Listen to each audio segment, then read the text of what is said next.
جس طرح مردوں کی جنت میں ہر خواہش پوری ہوگی، کیا عورتوں کے ساتھ بھی یہی معاملہ ہوگا؟ جی ہاں بھائی، عورتیں بھی اللہ نے جنت عورتوں کے لیے بھی بنائی ہے، صرف مردوں کے لیے نہیں۔ اور قرآن میں جگہ جگہ اللہ نے فرمایا کہ من ذکر او انثی، جو بھی نیک عمل کرے چاہے مرد ہو یا عورت، تو ہر ایک کو اپنے کیے کا بدلہ ملے گا، اور اللہ کسی کا بدلہ ضائع نہیں کرے گا، چاہے مرد ہو یا عورت ہو۔ یہاں وہ مشہور سوال ہے کہ عورتیں کہتی ہیں پھر مردوں کو اتنی حوریں، ہمیں اتنے آدمی کیوں نہیں ملیں گے؟ اس کا جواب اسی آیت میں ہے کہ ہر ایک کی خواہش پوری ہوگی۔ تو یہ آدمیوں کی خواہش ہوتی ہے زیادہ عورتیں رکھنا، عورت کی خواہش نہیں ہوتی زیادہ مرد رکھنا۔ عورت ایک ہی مرد کو پسند کرتی ہے جو اس کا شوہر ہوتا ہے، یہ نیچر ہے، فطرت ہے۔ اور اگر عورت کو بھی ایک سے زیادہ آدمی پسند آ رہے ہیں تو پھر وہ جنت میں جائے گی نہیں۔ یہ بالکل ایسے ہی ہے جیسے یہ جو ہومو سیکچولیٹی کے عادی لوگ ہوتے ہیں، یہ کہتے ہیں کہ ہمیں تو عورتوں میں دلچسپی نہیں، ہمیں تو لڑکوں میں دلچسپی ہے، کیا جنت میں ہمیں معاذ اللہ لڑکے ملیں گے؟ تو ان کا جواب ہے تم جنت میں جاؤ گے ہی نہیں بھائی، تمہیں کیوں ملیں گے؟ جنت میں پاکیزہ لوگ جائیں گے جو اپنی نیچر پہ تھے، فطرت پہ تھے۔ تو لوط علیہ السلام کی قوم کا عمل کرنے والے لوگ جب تک وہ توبہ نہیں کر لیتے تو وہ جنت کی امیدیں کیوں لگا کے بیٹھے ہوئے ہیں؟ اپنی فطرت کو ٹھیک کرنے کی کوشش کریں۔ ہاں، اگر کسی کی فطرت خراب ہو گئی لیکن اس نے گناہ کیا نہیں، اپنے آپ پہ صبر کیا، روک کے رکھا اس نے اپنے آپ کو آخرت کے خوف سے، تو پھر اللہ اس کی فطرت ہی ٹھیک کر دیں گے جنت میں، کیونکہ اس نے اپنے آپ کو گناہ سے بچایا ہے۔ تو اس لیے عورت کو ایک سے زیادہ مردوں کی طلب ہوتی نہیں ہے۔ جو عورت کی فطرت ہے وہ ایک شوہر ہی اس کو پسند ہوتا ہے۔ ہاں، شادی اس کی پسند کی نہ ہوئی ہو تو بھی پھر ایسا نہیں ہوگا 10 آدمی اس کو پسند ہوں گے۔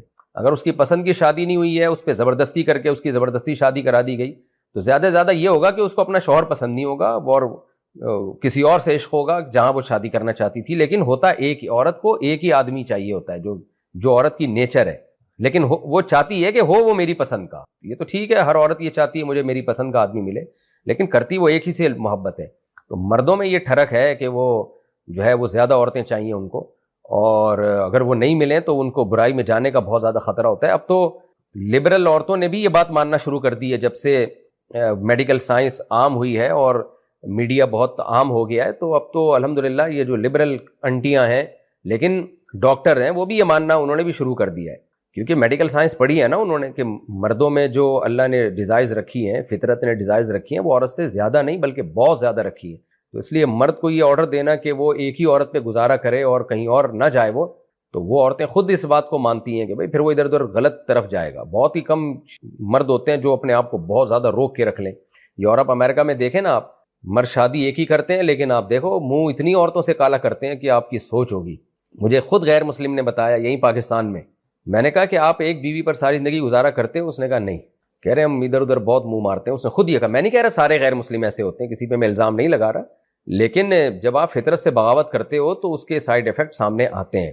تو بہتر یہی ہے جو اسلام نے راستہ دیا ہے کہ بھئی لیگل وے میں رکھو، سب عورت کو پتہ ہو میرے شوہر کے یہ بیوی ہے، یہ بیوی، یہ بیوی۔ بس یہ جو شادیوں کا جب سے ہم نے ختم کیا تو عورت پریشان ہوتی ہے، پتہ نہیں کتنی عورتوں سے چکر چل رہا ہے اس کا، اور اب تو بے حیائی پھیلتی چلی جا رہی ہے اور آگے دیکھیے ہونے والا کیا ہے۔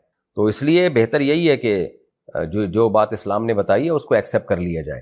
ہاں، لیکن ان کے حقوق ادا کرنا ضروری ہے، یہ میں بار بار کہتا ہوں، اسلام میں صرف شادیاں نہیں ہیں بلکہ ان کے ساتھ برابری کا معاملہ، ان کے پورے حقوق ادا کرنا یہ بھی ضروری ہے۔ گرل فرینڈ کے کوئی حقوق نہیں ہوتے، جتنی عورتوں سے آپ منہ کالا کرنا چاہو، جو بے دین لوگ ہیں وہ کر لیتے ہیں، کوئی حقوق نہیں ہوتے، جبکہ بیوی میں پھر اللہ نے حقوق رکھے ہیں۔ ہر زوجہ کو الگ گھر دینا پڑے گا آپ کو، اس کے نان نفقہ اٹھانا پڑے گا آپ کو۔ تو یہ جو ہے نا، یہ میں نے اس کا اشکال کا جواب دیا کہ خواتین کہتی ہیں مردوں کو اتنی حوریں ملیں گی جنت میں، ہمیں کیوں اتنے آدمی نہیں ملیں گے؟ بھائی عورت کی ذلت ہے زیادہ آدمی ہونا، وہ کبھی بھی نہیں جنت میں چاہے گی کہ مجھے بہت سارے آدمی ملیں۔ تو اس لیے عورت کی ہر خواہش پوری ہوگی، تو یہ خواہش عورت میں ہوگی نہیں، اور اگر کسی عورت میں اس طرح کی خواہشات ہیں تو وہ سوچ لے کہ وہ جنت میں جائے گی کیوں، وہ تو فطرت سے ہٹ کر ہے۔ کا مطلب ہے کہ آج کل مرنے کے بعد اولاد بھی ایصال ثواب نہیں کرتی، تو ہم خود اپنے لیے غریبی میں ایصال ثواب ایڈوانس میں کر کے رکھیں؟ تو بھائی وہ ضرورت نہیں ہے، وہ تو جو پڑھ رہے ہو وہ ایصال ثواب ہی ہے، وہ قبر میں ہی کام آئے گا۔ یعنی ان کا مقصد ہے میں تلاوت کروں اس نیت سے کہ اس کا ثواب مجھے ملے، تو وہ تو مل رہا ہے بھائی، وہ اور ثواب دنیا میں تھوڑی، وہ تو قبر میں جانے کے بعد نہیں ملے گا، تو اس تکلف کی ضرورت نہیں ہے، پہلے کم ٹینشن ہے۔ میں نے اب تک 9000 مرتبہ کلمہ اور 9000 مرتبہ استغفار پڑھا ہے، اور میں اپنے لیے رکھوں یا ہدیہ کر دوں؟ ارے بھائی یہ صحابہ سے ثابت نہیں ہے اس طرح کی چیزیں کہ اپنے لیے یا دوسرے کے لیے، آپ پڑھو بس، اللہ کے سے دعا مانگو، اللہ ثواب دے گا انشاءاللہ۔ زیادہ زیادہ یہ کہ اللہ اس کا ثواب فلاں کو بھی پہنچا دے، تو اللہ پر کوئی پابندی نہیں ہے، پہنچا دے گا اللہ۔ کیا خیال ہے؟ اس طرح قرآن پاک کا بھی پوچھنا ہے کہ میں اپنے لیے رکھوں یا مردوں کو بخش دوں؟ اچھا خاتون ہے، میں روزانہ قرآن پاک پڑھتی ہوں، یا ایسا ہو سکتا ہے کہ ایک پورا قرآن پاک میں اپنے لیے رکھ لوں، دوسرا مردوں کو بخش دوں؟ آپ پورا قرآن پاک تسلی سے پڑھا کریں، اللہ سے دعا مانگا کریں، اللہ اس پر ہمیں عمل کی توفیق دے، آگے نہ بڑھیں، یہ اس سے وہمی ہو جاتے ہیں۔ میں نے ایک صاحب کو دیکھا، وہ دعا ایسے مانگتے تھے، اے اللہ جو کچھ میں نے کہا سنا جو پڑھا، اے اللہ اس کا ثواب آدم علیہ السلام سے لے کے حضرت نوح علیہ السلام اور ابراہیم علیہ السلام، لوط علیہ السلام، فلانا فلانا تمام پیغمبروں کو ہوتے ہوئے صحابہ کرام، تابعین سے ہوتے چاروں امام، پھر سارے محدثین، امام بخاری اور جتنے محدثین عظام۔ ابے بھائی تو کیا کر رہا ہے یار، یہ کہاں ثابت ہے اس طریقے سے دعائیں مانگنا؟ سمپل دعا مانگو، اے اللہ تو بس ہماری بگڑی بنا اور جو ہم نے نیکیاں کی ہیں اس کو قبول کر لے، بس کافی ہے اتنا۔ اور زیادہ زیادہ یہ ہے کہ کوئی والد صاحب کا انتقال ہو گیا تو اللہ تو اس کا ثواب ہمارے والد صاحب کو پہنچا دے، بس ختم ہو گئی بات، اس سے زیادہ آگے نہیں بڑھو، ورنہ اس کی کوئی حد ہی نہیں ہے۔ ایک ایسے رٹا لگاتے تھے، مسلمین مسلمات مومنین مومنات، پورا وہ انہوں نے یاد کیا ہوا تھا۔ ایصال ثواب کیسے کریں؟ اپنے محرومین کے کا نام لے کر ایصال ثواب کریں، یا کل مسلمین کے لیے ایصال ثواب کریں؟ بس مرحومین کا نام لے کے کر دیا کرو، اللہ اس کا ثواب فلاں کو پہنچے، کیونکہ بعض علماء کی رائے یہ ہے کہ جب کسی کے لیے ایصال ثواب کیا جاتا ہے تو پھر اسی کو ملتا ہے، وہ تقسیم نہیں ہوتا، بعض کی رائے یہ۔ تو اس قول کے مطابق پھر اسپیسیفک کسی خاص فرد کے لیے کر دیا تو ٹھیک ہے۔ دیکھو حدیث سے صدقہ ثابت ہے، اس کو فوکس کیا کرو۔ افاتصدق عنہا، صحابی نے پوچھا میری ماں کا انتقال ہو گیا، کیا میں صدقہ کروں؟ آپ نے فرمایا ہاں۔ تو ابا کے لیے اماں کے لیے صدقے کو فوکس کیا کرو زیادہ، صدقہ جاریہ، مسجد میں پنکھا لگا دیا، کنواں کھدوا دیا، غریب کو کھانا کھلا دیا چپکے سے۔ غریب کو یہ نہیں بتاؤ ابا کے لیے کھلا رہا ہوں صدقہ، وہ چاہے گا سب کے ابا مرے تاکہ مجھے روٹی روز ملے، بس ثواب میں صدقہ کرو، نیت یہ کہ اس کا ثواب فلاں کو پہنچے۔ مسجد میں دریاں بچھا دیں کہ اس کا ثواب فلاں کو، یہ اچھا طریقہ ہے۔ کسی مدرسے میں تعاون کر دیا، مدرسہ بنا دیا۔ یہ جو فوجی فاؤنڈیشن ہے خاتون نے بنایا اپنے شوہر کے ایصال ثواب کے لیے، کتنی بڑی خدمت ہے یار۔ پورا ہاسپٹل بنا دیا کہ اس کا ثواب ایک ہمیشہ کے لیے ایک چلتا پھرتا۔ اتنی ایسی خاتون کے شوہر کو تو مرنا ہی نہیں چاہیے تھا، اتنی اچھی بیوی کسی کو مل جائے تو اس کا مرنا بنتا ہے۔ مرتے تو وہ ہیں زیادہ تر جو تھوڑی سی بیگم آڑی ترچھی ہو۔ بینک سرکاری ملازم، یونیورسٹی میں پڑھاتا ہوں، کرایہ کے گھر میں رہتا ہوں جناب، حکومت کا بینک کیا لکھا ہے ہم سر؟ یار لمبے سوال نہ پوچھا کرو، بینک سے پیسے ملتے ہیں اور پھر آپ یوں تنخواہ کٹوتی ہوتی ہے۔ اچھا یہ جی پی فنڈ جائز ہے، یہ اضافے کے ساتھ ملتا ہے، وہ بھی جائز ہے، وہ سود نہیں ہے۔ کیا جی؟ اچھا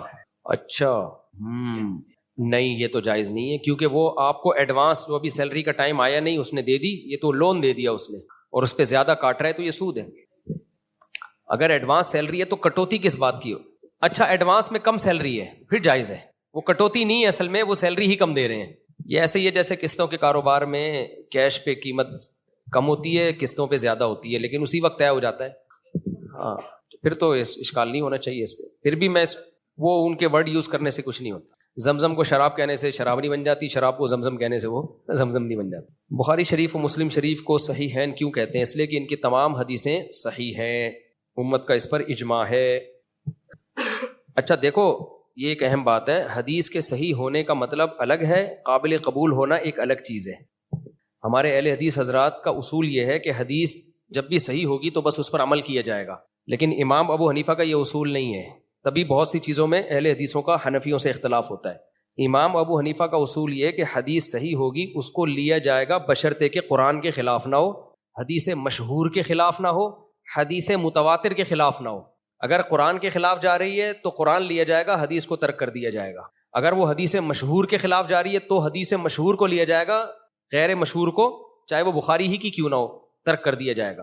اور اگر وہ متواتر کے خلاف ہے تو بھی متواتر کو لیا جائے گا۔ سمجھ میں آ رہی ہے بات؟ اب وہاں جو ہم حدیث چھوڑ رہے ہوتے ہیں، حدیث نہیں چھوڑ رہے ہوتے، ہم کہتے ہیں کہ دو حدیث صحیح بھی یقینی ہے، اتنی یقینی نہیں ہے جتنی حدیث متواتر ہے۔ تو جب زیادہ طاقتور آئے گی تو کمزور، اس کے مقابلے میں کمزور کو بہرحال چھوڑ دیا جائے گا۔ تو بہت سے اہل حدیث بلا وجہ امام حنیفہ پہ طنز کرتے رہتے ہیں اور یہ حنفی یوں کر رہے ہیں یوں کر رہے ہیں، بھائی وہ اس کے مقابلے میں قرآن ہوتا ہے، یا اس کے جیسے یہ مشہور ہے نا وَإِذَا قُرِئَ الْقُرْآنُ فَاسْتَمِعُوا لَهُ وَأَنصِتُوا، جب قرآن کی تلاوت ہو خاموشی سے سنو۔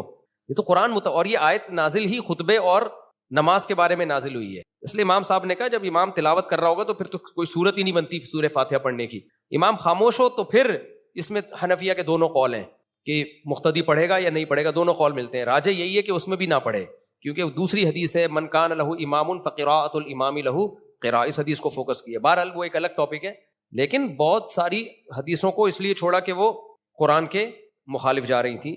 اور یا حدیث مشہور یا متواتر کے. تو امام ابو حنیفہ نے سپیریئر رکھا ہے قرآن اور حدیث متواتر کو. اچھا غامدی صاحب اس سے ناجائز فائدہ اٹھاتے ہیں کہ دیکھو فقہا لکھتے ہیں خبر واحد ظنی ہے یقینی نہیں ہے. بات یہ ہے کہ غامدی صاحب نے تو خبر واحد ہی کو چھوڑ دیا نا, امام صاحب نے صحیح حدیث کو چھوڑا نہیں ہے. انہوں نے کہا جب قرآن کے مقابلے میں ہوگی تو چھوڑیں گے ہم, مقابلے میں نہیں ہے تو وہ حجت ہے ہمارے لیے صحیح حدیث. یا قرآن کے مقابلے قرآن میں کوئی لفظ مبہم ہے تو خبر واحد میں اس کی تفسیر ہو رہی ہے تو پھر بھی اس خبر واحد کو لیا جائے گا. اس کی بہت ساری مثالیں بیان کروں گا تو بہت لمبی ہو جائے گی. اچھا بھائی حنفی کیا لکھا ہے باقیوں 4 کیوں ہیں, فقہ صرف 4 کیوں ہیں, اور حضرات صاحبین بھی تو مجتہد تھے, ان کا اپنا فقہ کیوں نہیں؟ فقہ صرف 4 اس لیے ہیں, یہ ایسا ہی ہے کہ حدیث کی مشہور صرف 6 کتابیں کیوں ہیں بھائی, یہ تکوینی کام ہے کہ ہوا ایسا ہی ہے, ٹھیک ہے نا. 5واں کوئی ایسا مجتہد آیا ہی نہیں ہے جس نے باقاعدہ فقہ کو مرتب کیا ہو, کیونکہ جب 4 فقہ مرتب ہو گئے تھے تو امت اس پہ جمع ہو گئی, 5ویں کی ضرورت رہی نہیں. داؤد ظاہری کا بھی مذہب چلا کچھ وقت تک لیکن وہ ختم ہو گیا, اس میں اتنی اٹریکشن نہیں تھی, اتنی جان نہیں تھی, تو اس لیے یہ تکوینی کام ہے, اللہ کی طرف سے ایسا ہو گیا. یعنی یہ کوئی یہ ہے کہ حدیث کی اتنی کتابیں کیوں ہیں بھائی, لکھی جتنی ہیں اتنی ہوں گی نا, اس سے زیادہ ہے نہیں. اب کوئی مزید کتاب لائے گا وہ نہیں قبول کی جائے گی. تو اسی طرح 4 فقہ امام ائمہ مجتہدین نے مرتب کر لیے, امت نے اسی کو مان لیا, اب اس کی ضرورت نہیں رہی کسی 5ویں کی, کیونکہ وہ سب کچھ اسی 4 میں آ گیا تھا, اس لیے ضرورت نہیں رہی. اب وہ اہل حدیث حضرات نے میرا وہ کلپ بہت چلایا, میں نے کہا بھائی آپ بھی ایک 5واں فقہ مرتب کر لیں قرآن و سنت سے, تو جہاں 4 ہیں ہم 5واں بھی مان لیں گے, لیکن کوئی مرتب تو کریں نا, کوئی ترتیب تو ہو نا. اہل حدیث میں تو ہر شخص کی ایک الگ رائے ہے, وہ الگ فتویٰ وہ الگ, اس سے تو امت کا بیڑا غرق ہو جائے گا. تو اس کا وہ حضرات جواب دے رہے ہیں کہ ہمارا فقہ تو پہلے ہی ہو چکا ہے, ہمیں تو فقہ شقہ کی ضرورت ہی نہیں, ہم تو قرآن و سنت کو مانتے ہیں. تو ابے بھائی یہ امام حنیفہ کے تورات انجیل کو مانتے تھے, انہوں نے قرآن و سنت ہی سے ریٹن فارم میں ترتیب سے مسائل لکھ لیے, اس کو فقہ کہتے ہیں. تو آپ کی بھی تو فتوے کی کتابیں ہیں نا, اسی کو تو ہم فقہ کہہ رہے ہیں, آپ نہ کہیں تو یہ نام کا اختلاف ہو گیا نا. تو آپ ایسے قرآن و سنت ہی سے مسائل نکال کے آپ بھی کتاب الوضو, کتاب طہارہ سے لے کے اذان اور یہ ساری جیسے فقہ کی تفصیل ہے, ہر چیز ہمیں فقہ کی کتاب میں ملتی ہے. تو آپ کو اگر ان 4 پہ اعتماد نہیں ہے تو آپ ایک 5ویں چیز مرتب کر کے لکھ لیں. اس میں کوئی یہ ایسا بات, یہ تو فیور دے رہا ہوں میں اہل حدیثوں کو, یہ مرتب تو ہونا تاکہ ہم کہیں اس مسئلے میں اہل حدیث کی یہ رائے ہے. وہ تو رائے نہیں, وہ تو وہ اس کے وہاں کا اہل حدیث کی کچھ ہوتی ہے, وہاں کی کچھ ہوتی ہے, وہاں کی کچھ ہوتی ہے. تو عوام کو ایسے تھوڑی بے لگام چھوڑا جا سکتا ہے کہ اپنی مرضی کے جس مفتی پہ چاہے عمل کر لو. تو اہل حدیث اس کا جواب دیتے ہیں, ہم جس کی بات ہمیں قرآن و سنت کے زیادہ قریب لگتی ہے ہم اس کی بات کو لیتے ہیں. ہم یہی تو کہہ رہے ہیں, جس کی بات قرآن و سنت کی زیادہ قریب لے اس کو لے کے اپنی فقہ میں شامل کر لیں. آپ سمجھ میں آ رہی ہے بات؟ وہی ایک مرتب کریں جو آپ کو زیادہ اچھی لگ رہی ہے. تو ہم کچھ اور نہیں کہہ رہے, وہی کہہ رہے ہیں. تو وہ کہہ رہے نہیں ہماری جو ہے نا وہ مرتب ہوئی ہوئی ہے یا ہے ہی نہیں, ہمیں ضرورت ہی نہیں ہے. پھر وہ یہ بھی جواب دیتے ہیں کہ صحابہ کرام سے پہلے کون سا فقہ 4 اماموں سے پہلے کون سا فقہ مرتب تھا. بالکل ایسے ہی ہے جیسے منکرین حدیث کہتے ہیں کہ حدیث کی کتابیں بعد میں لکھی گئی ہیں. صحابہ کے دور میں حدیث کی کتنی کتابیں تھیں؟ اگر آپ کو ایک کتاب تھی تو یہ والی تو نہیں تھی نا, پھر بھی بخاری مسلم تھوڑی تھی. ابو بکر کے دور میں تو قرآن بھی مرتب شکل میں نہیں لکھا گیا تھا, جب ضرورت ہوئی تو لکھا گیا. تو ایسے ہی جب امت دنیا میں پھیلی ہے تو اسلامی قانون کو بھی A to Z مرتب ہو کے لکھا گیا ہے. امام صاحب کے شاگرد, اچھا یہ بھی کہتے ہیں امام حنیفہ کی تو کتاب ہی نہیں ہے, اس سے کیا فرق پڑتا ہے اگر ان کے شاگردوں نے ان کتاب لکھ کے ان کے اقوال کو جمع کر لیا, تو اس میں کیا ہے؟ بیکار باتوں میں الجھایا جاتا ہے بلا وجہ کی. امام صاحب کی تو کوئی کتاب ہی نہیں, کوئی فرق نہیں پڑتا کتاب نہ ہو, ان کے شاگرد ان کی تحقیق تو ہے نا. امام محمد نے 6 کتابیں لکھی ہیں جو آج تک چلی آ رہی ہیں, تو وہ اس میں امام حنیفہ کے اقوال بھی ہیں, امام یوسف کے بھی ہیں, امام محمد کے بھی ہیں, اور دلائل سے ان کے تجزیے بھی ہیں. پھر اس پہ بہت کام ہوا ہے, تو پوری خلافتیں چلی ہیں اس پہ. تو میرا یہ مطالبہ جو اہل حدیث حضرات سے ان کے فیور میں ہے کہ بھائی ہم مان لیں گے. بہت سے کیونکہ دیوبندی بڑی شدت برتتے ہیں اہل حدیث کے بارے میں, ان کو اہل سنت سے خارج کر دیتے ہیں. ہم تو خارج نہیں کر رہے, لیکن ہم کہہ رہے ہیں امت کو بے لگام نہیں ہم ہونے دیں گے کہ وہ وہاں سے فتویٰ, وہ بہت سے اہل حدیث مجھ سے فتویٰ لے رہے ہوتے ہیں, مجھ سے پوچھ رہے ہوتے ہیں. میں کہتے ہیں مجھ سے کیوں پوچھ رہے ہو بھائی؟ کہہ رہے بھائی ہمیں جہاں سے بھی لے لیں. تو یہ تو نہیں بات ہوئی نا کہ جہاں سے بھی مل جائے. کہتے ہیں ہمیں جو قرآن و سنت بیان کرے گا. آپ کو اگر یہ پتہ چل رہا ہے کہ یہ اس کی دلیل صحیح ہے, اس کی دلیل غلط ہے, تو آپ خود مجتہد ہیں. پھر تو آپ کو کسی سے فتویٰ لینے کی ضرورت ہے ہی نہیں. آپ تو پھر خود بخاری سامنے رکھ کے فیصلہ کرو نا. آپ کیوں ایک وراثت کا مسئلہ یہ قرآن دیکھ کے نہیں بتا سکتے, مفتی کی ضرورت پڑتی ہے. آپ سورہ نساء میں یوصیکم اللہ فی اولادکم پورا رکوع ہے وراثت کے, اللہ نے مسائل بیان کیے ہیں. آپ کے ابا جب مرتے ہیں تو کیوں مفتیوں سے رابطہ کرتے ہو؟ قرآن کا ترجمہ پڑھو نا, بولو اللہ نے صاف بالکل واضح بتایا, پھر بھی نہیں سمجھ میں آتا پبلک کے. اس سے پتہ چلتا ہے قرآن میں جو مسائل کا علم ہے وہ آسان نہیں ہے. یہ جو قرآن نے کہا ہے نا وَلَقَدْ يَسَّرْنَا الْقُرْآنَ لِلذِّكْرِ فَهَلْ مِن مُدَّكِرٍ, ہم نے قرآن کو آسان کر دیا ہے. تو اس میں اللہ نے خود بتا دیا, نصیحت کے لیے آسان کر دیا ہے قرآن کو. نصیحت, واضح و نصیحت کی باتیں آسان ہیں, جنت جہنم اور رشتہ داری جوڑنا, صدقات و یہ آسان ہے. مسائل آسان نہیں ہے قرآن میں. یقین نہ آئے تو طلاق کے مسائل نکال لو, پتہ چل جائے گا, دماغ سیٹ ہو جائے گا آپ کا. وراثت کے نکال لو, نماز پڑھنے کا طریقہ نکال لو قرآن سے آپ. تو اس کے لیے حدیث میں جانا پڑتا ہے, اور پھر حدیث سے آگے اجتہاد بھی ہے. اگر حدیث میں بھی سب کچھ ایکسپلین کر دیا ہوتا تو نبی یہ کیوں فرماتے اذا اجتہد المجتہد, جب مجتہد اجتہاد کرتا ہے اگر درست نتیجے تک پہنچے 2 اجر, غلطی کرے تو بھی 1 اجر. اس کا مطلب اس میں غلطی کا بھی امکان ہے. تو یہ پورا ایک قرآن حدیث اور فقہ مل کے اسلام مکمل ہوتا ہے. تو قرآن حدیث تو ہم سب کے سامنے, آگے اس میں فہم کہ اس سے نکالا کیا جا رہا ہے. تو وہ جو فہم ہے وہ ہم کہتے ہیں مجتہدین کی فہم آج کے مولویوں کی رائے پر مقدم ہوگی. اور اگر اہل حدیث کا خیال یہ کہ نہیں ہم ان کی فہم, اپنی فہم کو ان کی فہم پہ ترجیح دیں گے, تو ٹھیک ہے آپ دے دیں, لیکن پھر ایک ریٹن فارم میں مرتب اپنا ایک مرتب کریں اور اپنا ایک سلیبس بنائیں, اور پھر سب اہل حدیث اس کو مانیں. جیسے فقہ حنفی پوری دنیا میں, شام میں جاؤ, ترکی میں جاؤ, سعودی عرب میں جتنے حنفی ہیں, اور افغانستان, ازبکستان, سب کا ایک فقہ ہے, سب کے مدرسوں میں ایک ہی سلیبس ہے. افریقہ میں جاؤ, شافی فقہ پوری دنیا میں ایک ہے, مالکی فقہ پوری دنیا میں, یہاں سے چند مسائل میں اختلاف ہوتا ہے جو جدید ہے, قدیم میں تو نہیں ہے اختلاف. اور اگر اختلاف ہے بھی تو یہ پتہ ہوتا ہے اس میں فتوے والا قول کون سا ہے. کتابوں میں تو بہت اختلاف ہے لیکن فتویٰ ایک پر ہی ہوگا.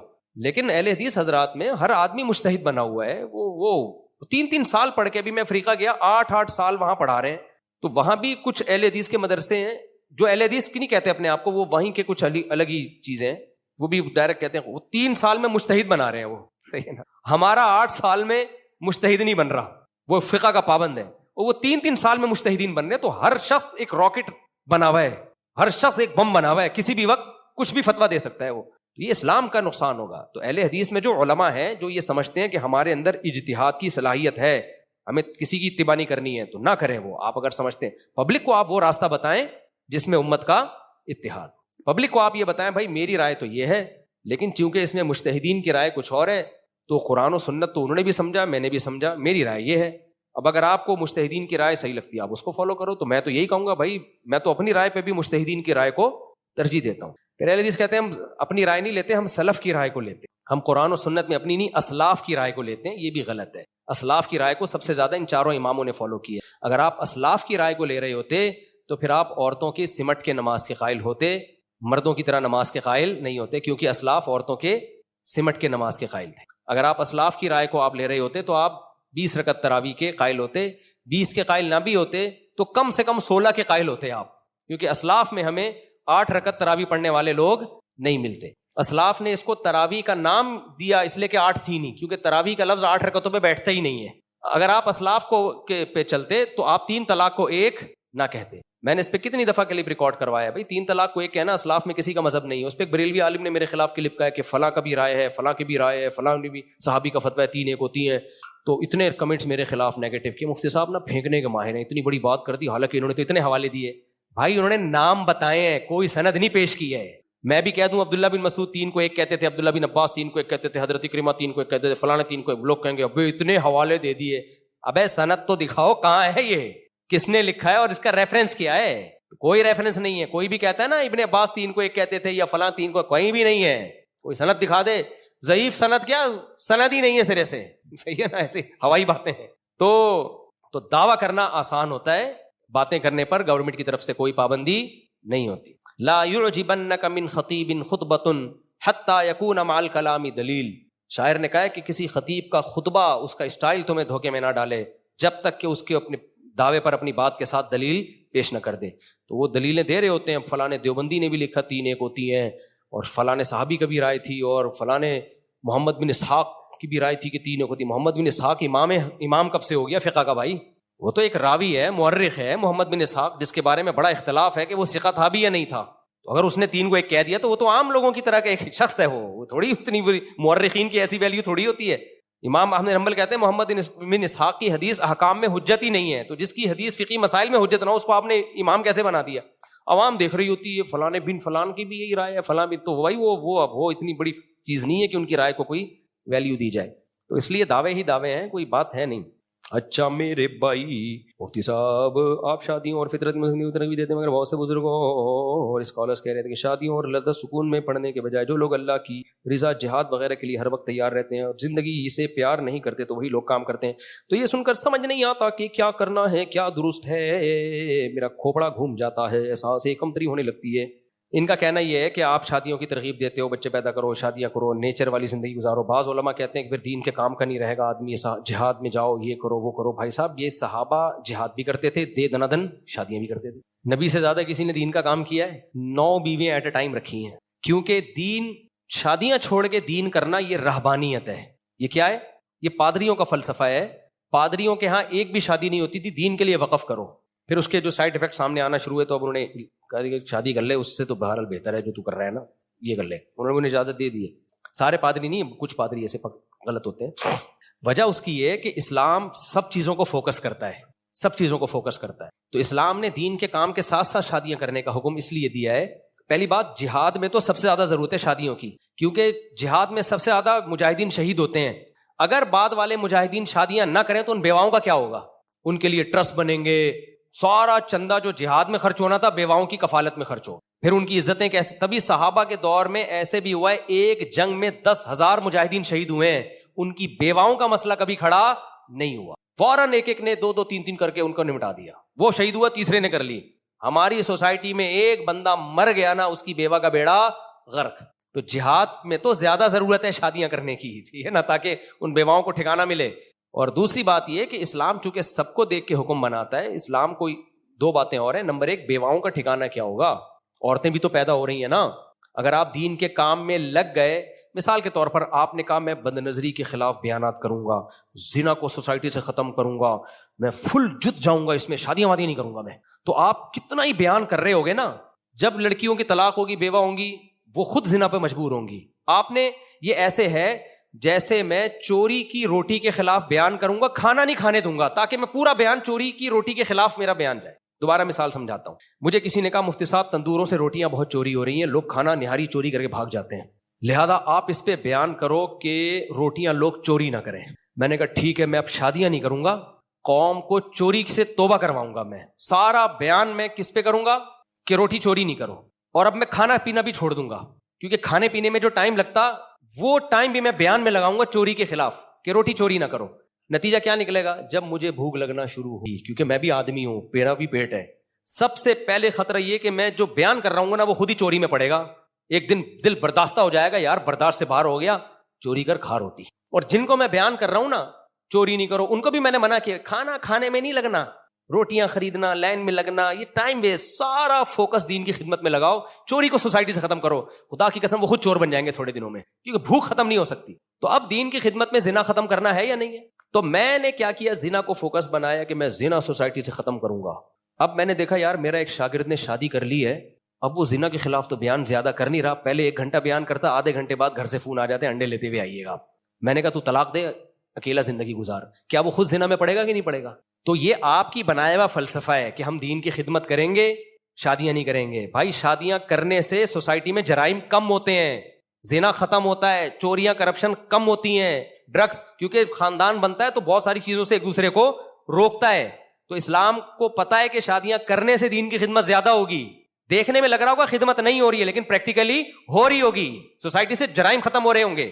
اور تیسری بات یہ کہ اسلام نے شادیوں کو اس لیے بھی فوکس کیا ہے کہ ہم ہمیشہ کے لیے نہیں آئے ہیں دنیا میں.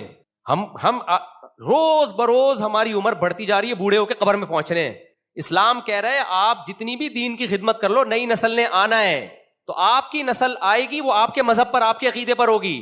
اگر آپ نے نسل نہیں بڑھائی تو دنیا میں کفر کا گروتھ ریشو بڑھے گا، دین کی خدمت بہت زیادہ ہوگی، اس کا آؤٹ پٹ بہت کم ہوگا. بات سمجھ میں آ رہی ہے؟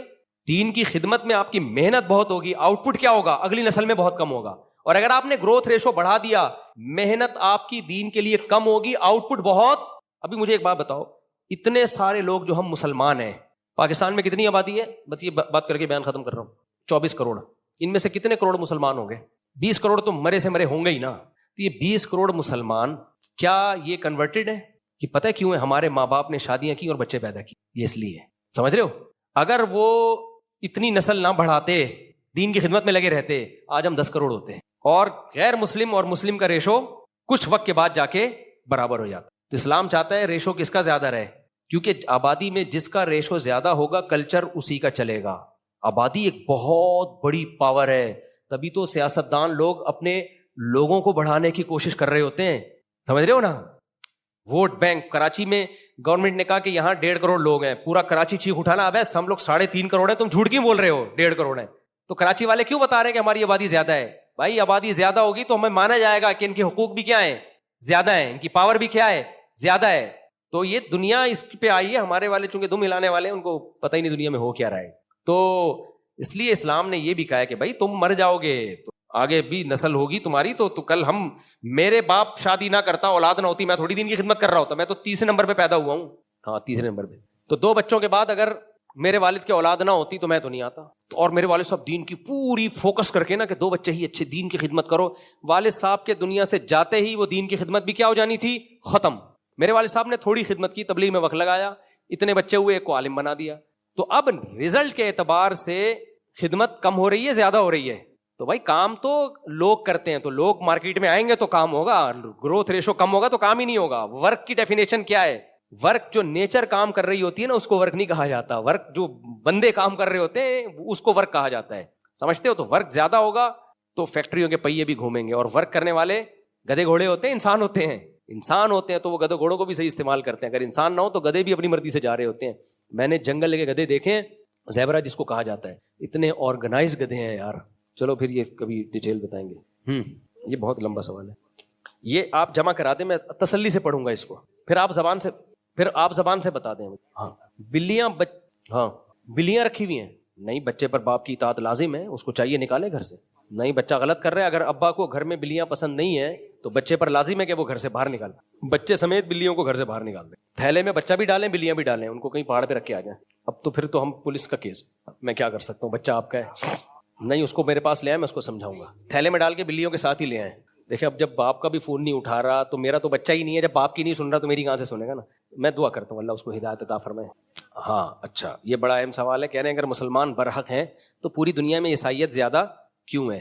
تو یہ اس کی علامت نہیں ہے دنیا میں زیادہ عیسائیت کا ہونا کہ آپ برحق ہیں. یہ تو کہنا پہلے اس اصول کا صحیح ہونا تو ثابت کرو کہ جو دنیا میں زیادہ ہوتا ہے وہ برحق ہوتا ہے. یہ کوئی پیمانہ تھوڑی ہے. دنیا میں چور زیادہ ہیں یا نیک لوگ زیادہ ہیں؟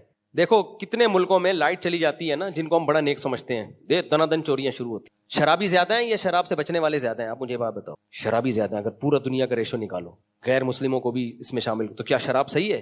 دنیا میں نکاح کرنے والے زیادہ ہیں یا زنا کرنے والے زیادہ ہیں؟